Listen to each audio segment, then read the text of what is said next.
Hi guys, kain tayo. Alas 12 na pero nakain pa lang ako ng gabihan. Tapos ko lang maglaba. Bali may ikukwento lang ako sa inyo guys nung bali magsasayawan na naman sa probinsya. May i-share ako sa inyo. Kaya doon talong na ito. Kung paano daw kayo nagpapaalam sa mga magulang nyo or sa mama nyo tuwing pupunta kayo ng sayawan. Ayan, kumbaga ano yung mga ginagawa nyong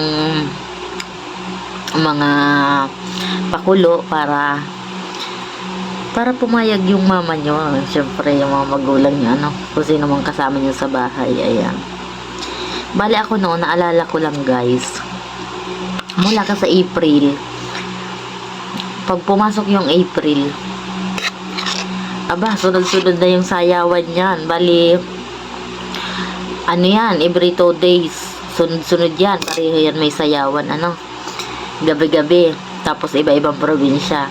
Tapos, unang gabi, sayawan ng para sa kabataan, tapos pangalawang gabi para sa mga matatanda, mga senior, yun, pwede rin mga senior, tapos yung mga hindi naman masyadong tatandaan pa, diba? Tapos, halo-halo na yun, syempre. Mga kabataan, mga magulang, ganun, rambol-rambol na sa sayawan, Di syempre, nung nagkakaedad pa naman ako ng mga, batang-bata pa as in, kumbaga yung mga papi-papi love pa, yung mga nararamdaman noon, Di yun. Wala na, noon kasi, nag-aaral ako sa Alabang pa, tapos, tuwing bakasyon, April, May, nauwi na ako sa amin. Pagdating ko sa amin, syempre, bakasyon, susulitin natin, di ba? Susulitin natin yung mga hindi natin na nung nasa pa tayo, nung nasa pa ako, nag-aaral pa ako, kung pauwi ko na, yung best friend ko noon, sasabihin niya, Bes, may sayawan sa ganitong lugar, ganyan-ganyan, pupunta tayo. Sabi ko, sige, pupunta tayo.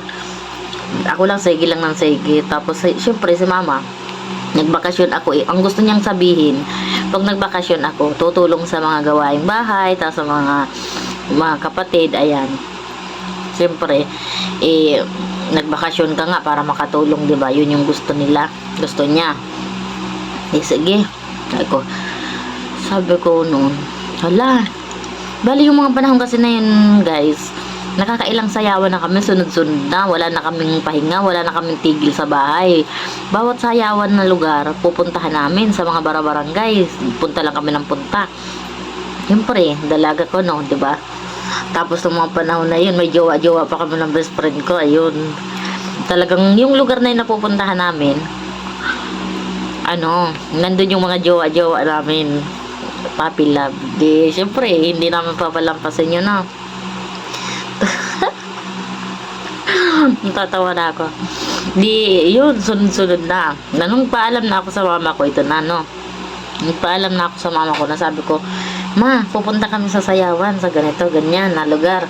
Tapos sabi ni mama, wala ka na maisuot, sabi.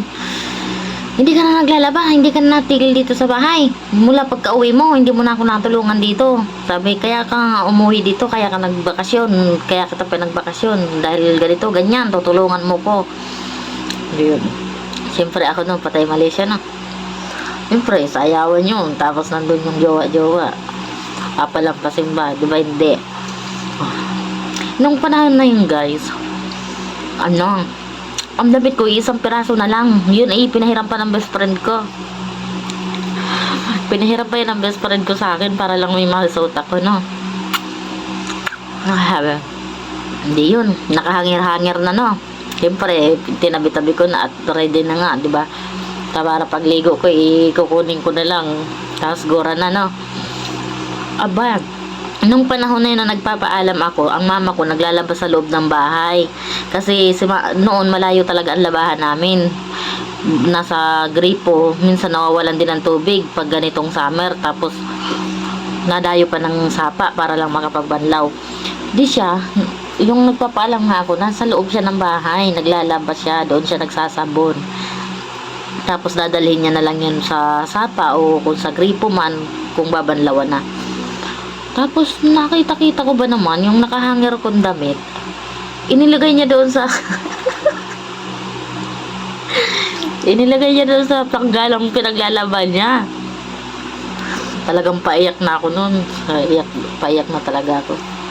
Sabi Sabi ko, ma, ba't mo naman ganyan-ganyan? Ba't mo naman yan nilagay dyan sa labahan? Hindi naman yan labahan. Isusuot ko yan. Sabi ko, yan yung susuot ko mamaya sa pupunta namin sa sayawan. Ganun-ganun. Talagang iyak na ako noon. Iyak talaga. Sabi ko, tapos sabi ni mama, di ba sabi ko sa'yo bawal umalis? Dito ka lang sa bahay. Sabi. Talagang iyak ako ng iyak noon. Sabi ko, tapos noon, hindi pa rin ako napigilan. Talagang, sige. Sa sobrang sama ng loob ko, ayun. Lumayas pa rin ako ng bahay kahit hindi ako pinayagan. Yung damit na pansuot ko, hiram ulit ako sa kaibigan ko para lang ako makapunta. Sobrang nakakatuwa lang noon, no? Pag mga sayawan talaga, ikanya-kanyang mga pakulo para lang payagan ng mga magulang. Tapos yung iba, nagsisipag-sipagan, umaga pa lang, maglilinis ng bahay, kukuha pang gatong, mag-iigib, maglalaban na ng maaga, maglilinis ng bahay, tapos pagpapakain ng mga alagang hayop, ganun. Para lang pag mamayang gabi, bago man lang magpunta ng sayawan,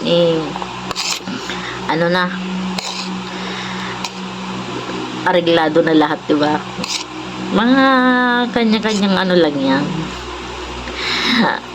Sabi nga nila, kanya-kanyang pakulo para maakit mo ang magulang mo kung paano ka papayagan o kung papayagan ka nga ba, Ikaw, guys, kayo, paano ka nagpapaalam dati pag pupunta kayo ng sayawan ng mga dalaga-dalaga pa kayo, Pag-usapan naman natin. Bye! Kain muna tayo.